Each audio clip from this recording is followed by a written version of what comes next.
오늘 설교의 제목은 첫사랑을 회복하라입니다. 에베소 교회에 보내는 편지, 요한계시록 2장에 있는 편지는 아마 여러 차례 설교를 통해서 소개를 받으셨을 거라고 생각하고 이미 성도님들이 잘 알고 계신 본문이라고 생각합니다. 우리가 오늘 본문에서 본 에베소 교회는요, 신약 성경에서 등장하는 초대 교회 중에서도 이름이 난 교회였었습니다. 소위 명문이라고 할 수 있는 그런 이름이 난 교회가 에베소 교회였거든요. 왜 명문일까? 왜 이 교회가 유명할까? 제가 에베소 교회 담임 목사님 이렇게 리스트를 봐봤어요. 에베소 교회 1대 담임 목사님이 누구실까요? 사도 바울이 1대 담임 목사님이십니다. 사도 바울이 담임 목사님이면 대단하시죠? 2대 담임 목사님은 누구실까요?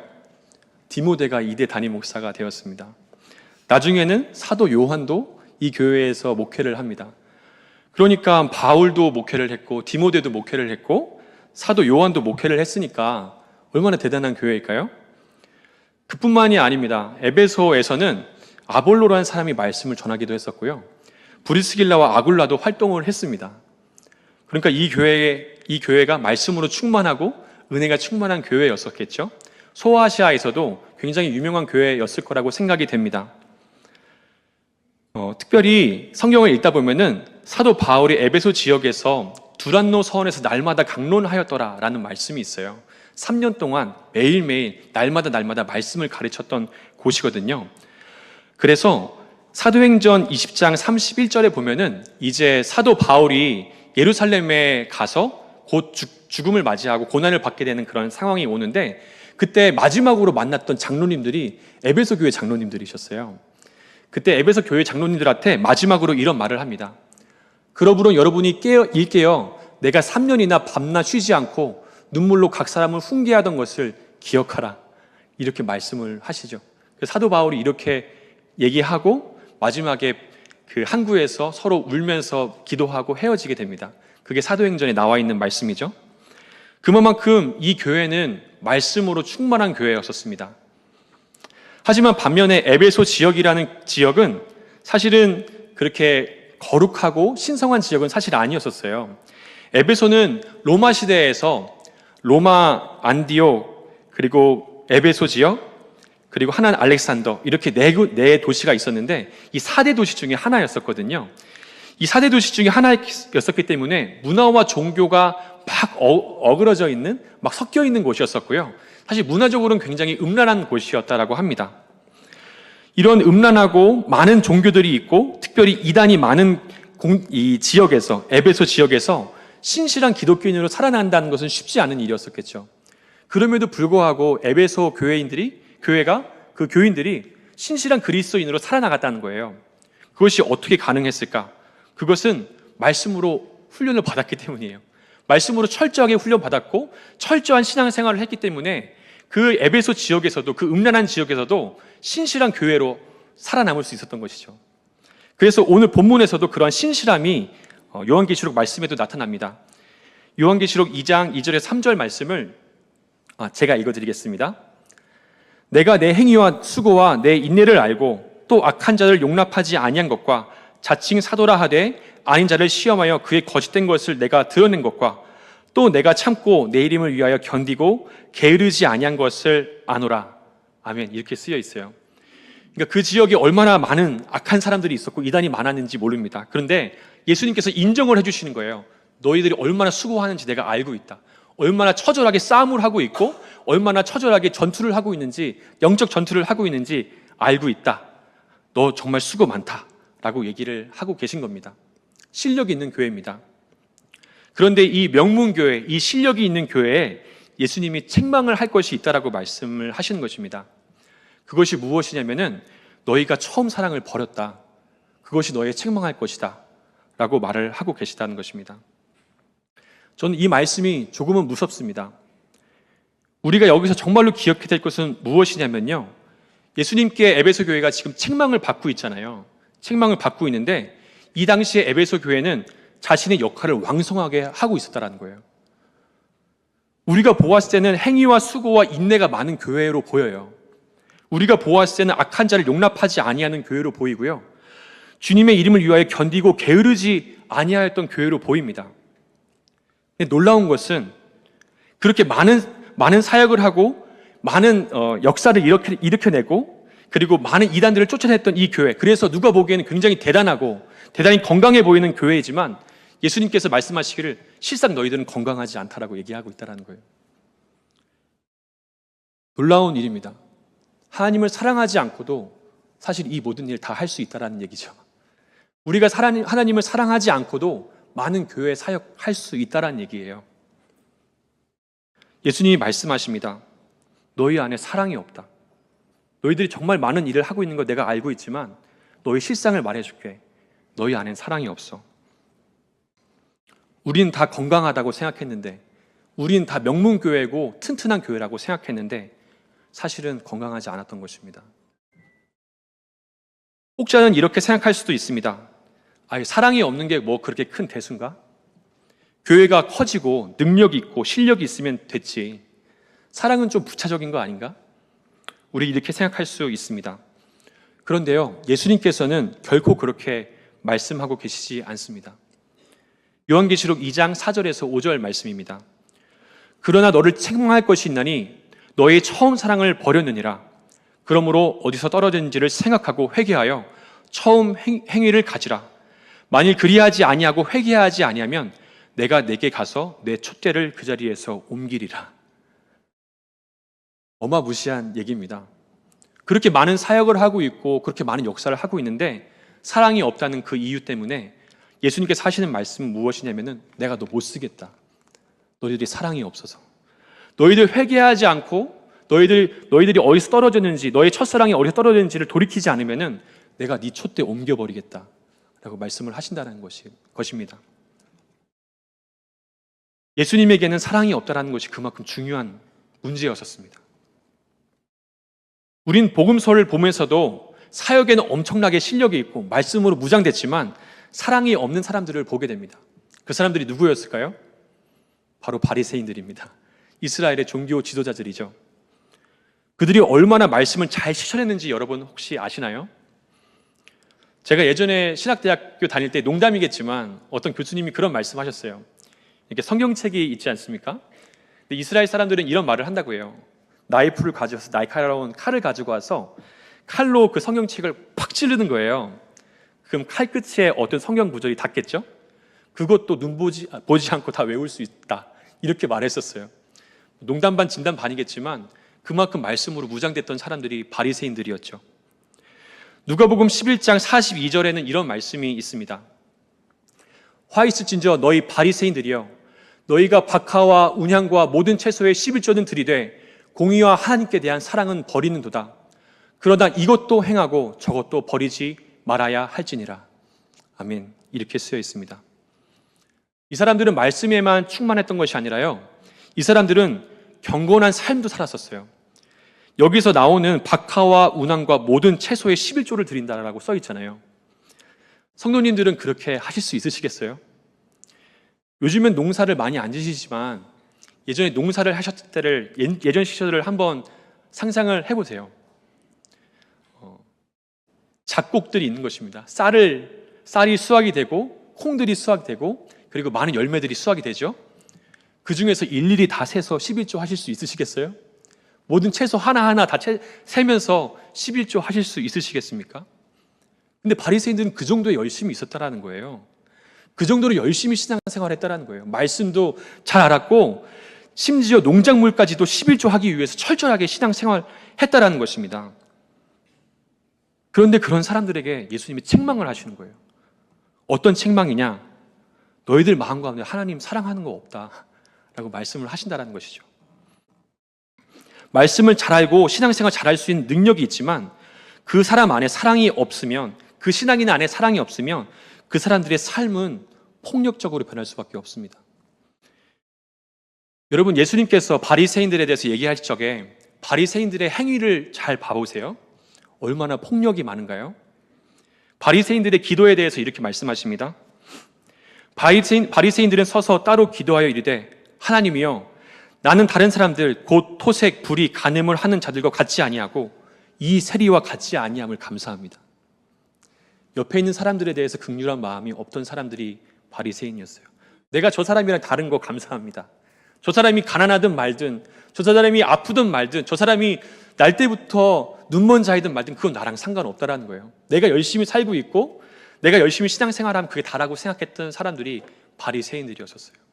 그들의 말이 얼마나 폭력적이었는지 모릅니다. 날 때부터 맹인된 사람을 예수님께서 고쳐주셨습니다. 그때 맹인이 바리새인에게 혹시 이분이 하나님께로부터 온 그 메시아가 아닐까요? 라고 말을 했죠.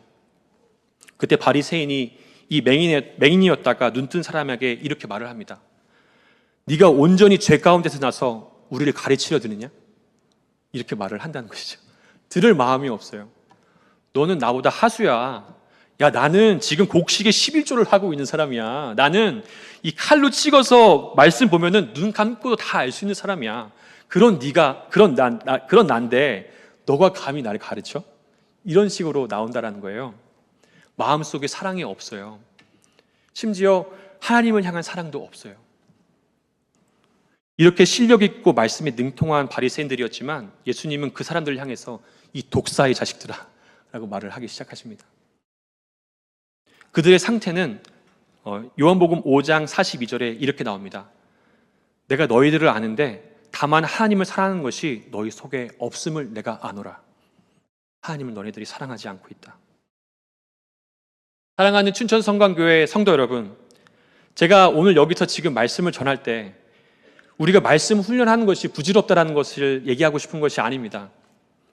우리는 말씀에 능통한 사람이 되어야 되고요. 우리는 경건 훈련이 되어 있어야 됩니다. 그래야지만 에베소 교회가 했던 것처럼 이단들을 물리칠 수 있죠. 그렇게 해야지만 그 혼탁한 도시 가운데서도 교회를 바르게 세워나갈 수가 있는 것입니다. 실력이 있어야 됩니다. 하지만 제가 지금 말씀드리는 것은 실력도 중요하지만 동시에 사랑도 중요하다고 말씀을 드리는 것입니다.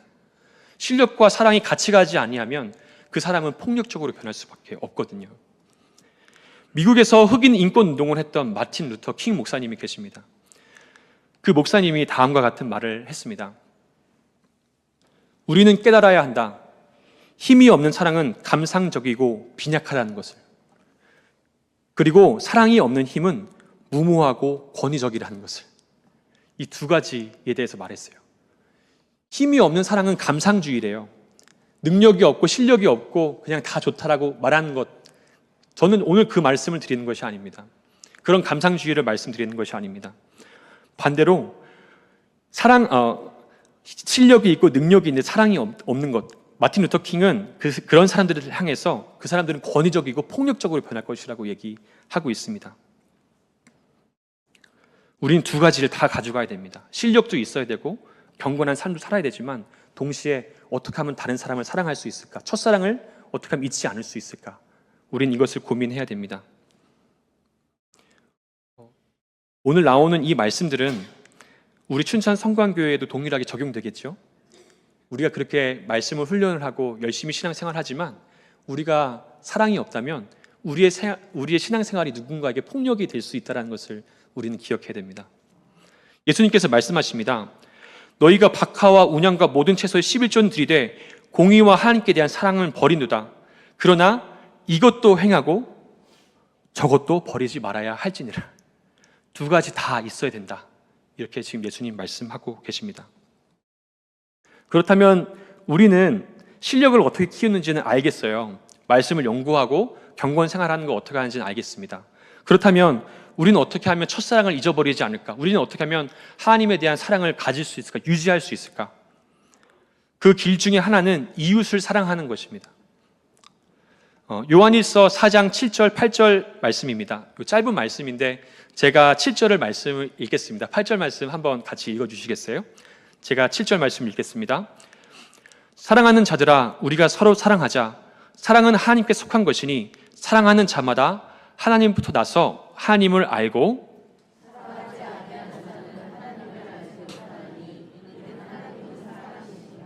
아멘. 성경에서 말하고 있는 것은 우리가 사랑을 할 때 하나님을 알 수 있게 된다라고 쓰여 있거든요. 우리 가운데 있는 옆에 있는 형제들, 이웃들을 사랑할 때 우리가 하나님을 볼 수 있을 것이다 라고 얘기하고 있습니다. 그래서 제가 좋아하는 어거스틴이라는 신학자는 이런 말을 했었어요. 교회 안에서 설교 듣는 거에 만족하지 말라고, 교회는 사랑을 전하는 것뿐만 아니라 사랑을 훈련하는 곳이어야 된다라고 얘기하고 있어요. 여기서 사랑을 실천해야 돼요. 여기서 사랑을 훈련해야 돼요. 그래야지 하나님을 알 수 있어요. 배우는 것만으로 되지 않습니다. 제가 이 설교를 준비하다 이런 말을 농담 반 진담 반으로 하는 말씀이에요. 설교 말씀만 듣고 집에 후딱 가지 마세요. 여기 남으셔서 서로 인사도 하시고요. 교제도 나누세요. 함께 삶을 나누세요. 그럴 때에만 하나님을 볼 수 있대요. 알 수 있대요. 이것이 요한 1서가 알려주고 있는 말씀입니다. 그리고 어거스틴은 한 가지 더 붙여서 이런 말을 합니다. 이웃 사랑하는 것에 대해서 강조하면서요. 그 사람이 강조했던 것 하나가 무엇이었냐면은 집안 가족들을 먼저 돌보십시오. 가족들을 먼저 돌보는 것이 하나님을 아는 길입니다. 라고 얘기를 했습니다. 부모님을 섬기고 사랑하는 것, 내 가족을 사랑하는 것, 그것을 통해서 우리가 하나님을 발견할 수 있고요. 하나님을 더 사랑할 수 있다라고 어거스틴은 얘기하고 있는 것입니다. 어쩌면 그게 어떻게 가능하지? 이웃을 사랑하는 것이 어떻게 하나님 사랑과 연결이 되지? 부모님을 사랑하고 가족을 사랑하는 것이 어떻게 하나님을 사랑하는 것과 연결이 되지? 제가 말하는 것이 좀 추상적으로 들릴지 모르겠습니다. 그래서 저는 오늘 설교를 짧은 간증을 하나 하고 이제 마무리를 하려고 하는데요. 저는 한번 제가 그렇게 제 마음속에 하나님에 향한 사랑이 식어지고 정말 사역을 감당할 수 있을까? 제가 너무 번아웃이 와서요. 아무것도 하기 싫었던 때가 있었어요. 제 안에 에너지가 다 떨어진 거예요. 그래서 너무 마음이 낙심되고 힘들어서 하나님께 기도드렸습니다. 하나님, 제가 이제 번아웃이 와서, 그러니까 제가 너무 지쳐가지고 사역을 못 하겠는데요. 좀 쉬고 싶습니다. 이렇게 기도한 적이 있었어요. 그런데 그때 하나님께서 예전에 저희 가족에게 있었던 한 가지 사건을 기억나게 해주셨어요. 제가 군인 시절에, 제가 군대에 있을 때 저희 어머니는 제가 휴가를 나오면 항상 요리를 해주셨거든요. 제가 말년 병장으로 마지막 휴가 나올 때까지 요리를 엄청 많이 해주셨어요. 근데 말년 병장으로 휴가를 나와서 이제 저녁을 한 달 남겨놓았을 때였었습니다. 집에 갔는데 여전히 음식이 많이 있는 거예요. 근데 제가 그걸 먹다가 실수로 음식을 먹고 냉장고에 놓질 않았어요. 그리고서 휴가 가기 전에 음식을 봤는데 음식이 어떻게 됐을까요? 다 상했죠. 다 곰팡이가 폈죠. 그래서 저희 아버지가 저한테 이렇게 말씀하셨어요. 야, 응준아, 너 이놈 자식아, 엄마가 이렇게 음식을 해줬는데 이 음식을 다 곰팡이 생기게 해? 이렇게 말씀하시면서 저한테 이렇게 말씀하셨어요. 너 그냥 군대에서 안 나왔으면 좋겠다, 이놈아. 이러시는 거예요. 근데 그 말이 저한 너무 상처가 되는 거예요. 난 이제 한 달 뒤면 전역을 해야 되는데 아버지가 그냥 군대에 있으라고 하시는 거예요. 너무 상처가 됐습니다. 근데 저희 집안의 문화는 저희 아버지가 염소 목장을 하시거든요. 그래서 저희 외할아버지가 살아계실 적에는 외할아버님 생신이 되면은 온 가족이 다 모였어요. 그러니까 저희한테 외가죠. 외가 다 모여서 식사를 했었어요. 그리고 염소를 잡아서 할아버님께 염소고기를 대접해 드렸었습니다. 근데 제가 그 아버지에게 받은 상처가 여전히 남아 있어가지고 그 저희 외가 식구들이 다 모였을 때 그 외할아버지 생신날 이제 제가 다 일렀죠. 다 일렀는데 저희 아버지는 이제 염소 고기를 이제 숯불로 이렇게 해주시고 계시고 저랑 가족들은 이렇게 밥을 먹고 있었어요. 근데 제가 그 자리에서 이렇게 말을 했어요. 어떻게 말을? 잠시만요. 네. 저희 아버지가 이렇게 음식을 하고 계신데 제가 가족들한테 이렇게 말을 했습니다. 저희 아버지는 제가 군대에서 전역하는 거 싫어하세요. 저보고 군대에 있으래요. 그러면서 제가 툴툴거리면서 그렇게 얘기를 했었거든요. 그래서 저는 저희 아버지 골탕 먹이려고 일부러 처가 식구들 앞에 창피 주려고 그렇게 얘기를 했는데 제가 한참 밥을 먹고 있는데 아버지를 봤거든요. 근데 아버지가 울고 계신 거예요. 근데 아버지가 왜 우시나? 근데 아버지가 저한테 말씀을 해주시는 거예요. 어떤 말씀을 해주시냐면은 야, 내가 너 전역하는 거 왜 싫어하겠니? 내가 너 온다고 우리 염소 목장에 제일 좋은 염소 잡았어. 내가 제일 큰 염소 잡았어. 근데 내가 너 오는 거 왜 싫어하겠니? 하면서 아버지가 우시는 거예요. 근데 제가 너무 힘들고 낙담돼서 기도하다가 그 생각이 났었거든요. 그런데 하나님께서 저에게 말씀을 주시는 거예요. 그 말씀은 마태복음 7장 11절 말씀이었습니다. 거기엔 이렇게 쓰여 있습니다. 너희가 악한 자라도 좋은 것을 자식에게 줄 줄 안다. 하물며 하늘에 계신 너희 아버지께서 구하는 자에게 좋은 것을 주시지 않겠느냐? 이렇게 말씀을 하시는 거예요. 근데 이 말씀을 제가 받았는데 너무 힘이 되는 거예요. 야, 응준아, 너희 온전하지 못한 아버지라 할지라도 너 온다고 해서 염소 목장에 제일 좋은 염소 잡았어. 너 온다고 해서 가장 좋은 것으로 먹이려고 했었고 가장 좋은 것으로 입히려고 했어. 하물며 하늘에 계신 너희 아버지께서 너에게 좋은 것으로 주시지 않겠니? 그 말씀을 저한테 주셨는데 제 안에서 하나님을 향한 사랑이 회복이 되는 거예요. 오늘은 어버이 주일입니다. 우리는 부모님을 통해서 하나님 아버지가 누구신지를 감히 체감할 수 있는 것 같아요. 항상 좋은 것 입히시고 좋은 것을 먹이셨던 부모님, 그렇게 좋은 것 주시고도 더 못 줘서 미안하다고 하시는 그런 부모님이요. 항상 내 편 되어 주셨던 그 부모님을 바라보면서 하나님 아버지의 사랑이 이런 건가? 우리는 조금이나마 체감하게 됩니다. 젊은 집사님들이 오늘 이 예배 가운데 함께 계시다면 살아계신 부모님께 꼭 이렇게 인사드렸으면 좋겠습니다. 아버지 덕분에, 어머니 덕분에 내가 하나님을 봅니다. 아버지 덕분에, 어머니 덕분에 내가 하나님이 누군지를 알겠습니다. 감사합니다. 사랑합니다. 이렇게 말할 수 있었으면 좋겠습니다.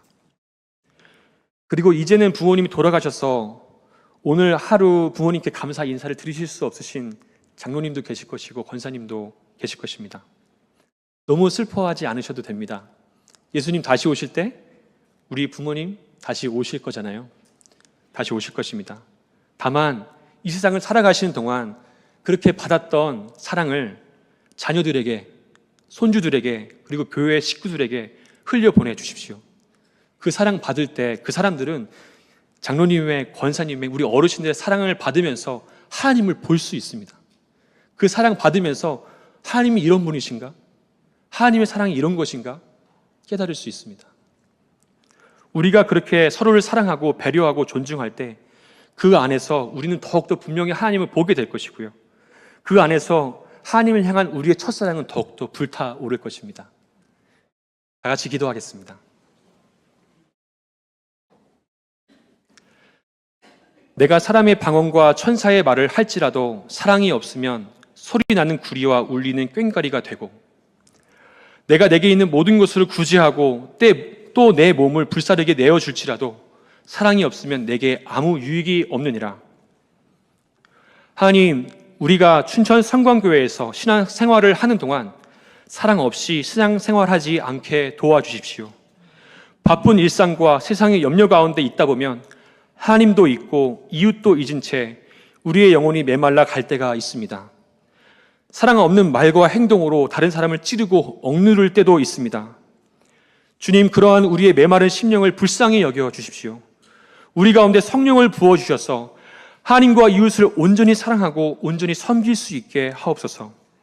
특별히 5월은 가정의 달입니다. 우리가 가족들을 온전히 사랑함으로, 우리 교회 식구들을 온전히 사랑함으로 우리가 하나님을 더욱 분명히 볼 수 있는 복된 가정의 달이 되게 하여 주시옵소서. 오늘도 우리에게 좋은 것으로 채우실 주님을 기대하며 또 감사하며 살아계신 예수님의 이름으로 기도드렸습니다. 아멘.